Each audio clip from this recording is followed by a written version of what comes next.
यो अति राम्रो सुन्दर युटा। हेलो माई डियर फ्रेन्ड्स,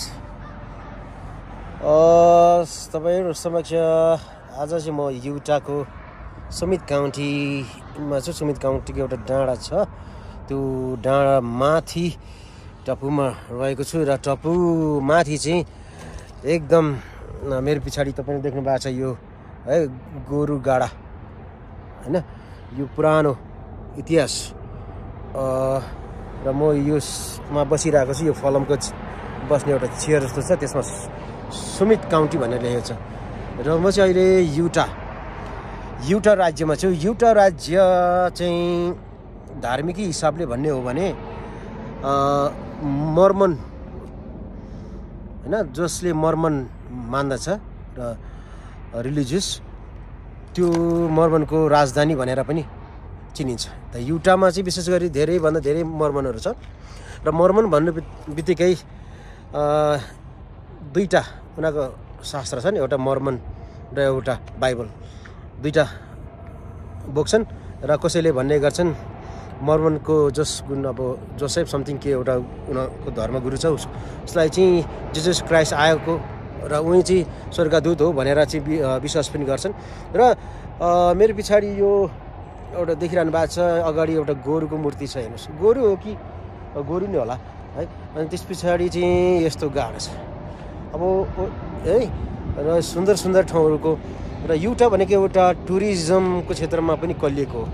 त्यो देख्नुभयो तपाईँलाई डाँडा, हेर्नुहोस् यति रातो रातो रङको यति ठुलो डाँडा र यसको मुनि चाहिँ रोडहरू, त्यो चाहिँ ट्रेन कुद्ने त्यो ट्रेनको लिक छ भनेपछि तपाईँलाई म अर्कोतर्फ देखाउन चाहन्छु। हेर्नुहोस् यो रहेको छ होइन हाइवे फ्रीवे जे भने पनि उता हेर्नुहोस् दुईवटा यसरी सिधा उँधो चाहिँ सर लेक युटा जान्छ, यता चाहिँ वायमिङ जाने, हेर्नुहोस् यो वायमिङ जाने बाटो है।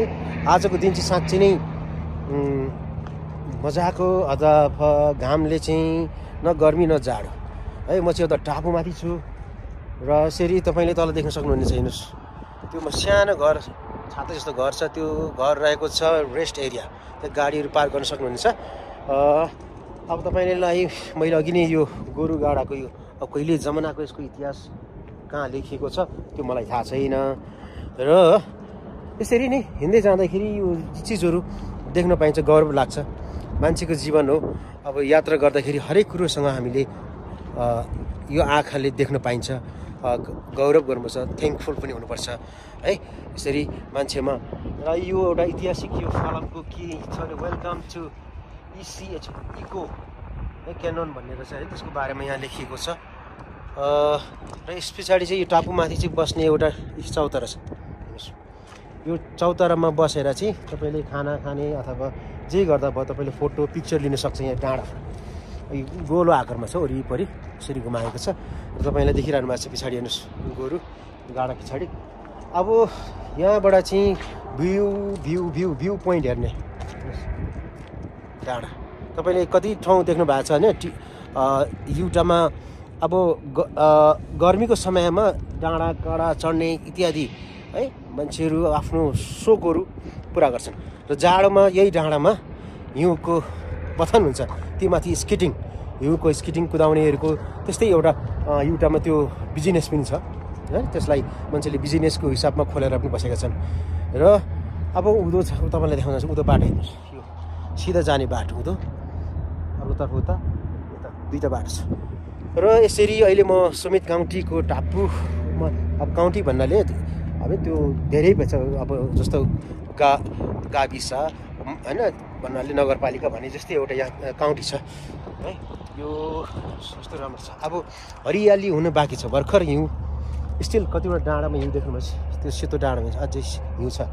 हेर्नुहोस् यसलाई के भन्छ, धुपीको रुख है। जाडोमा पनि अब यो धुपीको रुख भनेको चाहिँ हरियै हुँदो रहेछ। र तपाईँले देख्नुभयो ओके। अब तपाईँलाई म उँधो जाँदैछु र मेरो पछाडि देख्नुपर्छ त्यो माथि टापुदेखि उँधो हुँदै र यता पनि जाउँ, र यता पनि टापु छ।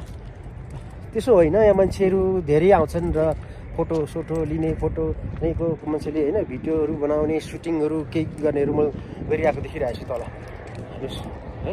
यो टापुदेखि उता हेर्न सकिन्छ ढुङ्गा, यो ढुङ्गा ओह्रालो जाने बाटो छ। तपाईँले देख्न सक्नुहुन्छ पर डाँडा हेर्नुहोस्, त्यो रातो डाँडा, त्यहाँ पनि मान्छेहरू जान्छन् चढ्ने है, मान्छेको हाइकिङ गर्ने सोकिङ होइन, हाइकिङ गर्नुको लागि यहाँ आउँछ। पछाडि तपाईँले देख्नुभयो नि डाँडाहरू। अब यो डाँडाको ओह्रालो जाने बाटो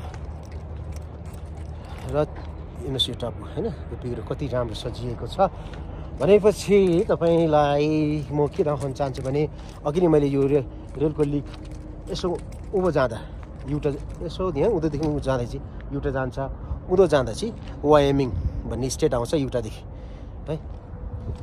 र जोस् तपाईँलाई यो अपडेटहरू मैले भस्किरहेँ र यो छोटो एउटा मेमोरी होस्।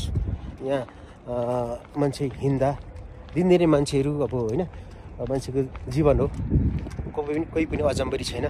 र हिँड्दाको एउटा रमाइलो क्षणहरूलाई चाहिँ यो क्याप्चर गरेको मात्रै हो। हेर्नुहोस् परकोटामा रमाइलो छ एकदम होइन, हेर्नुहोस् डाँडा, हेर्नुहोस् मजाको डाँडाहरू छ है।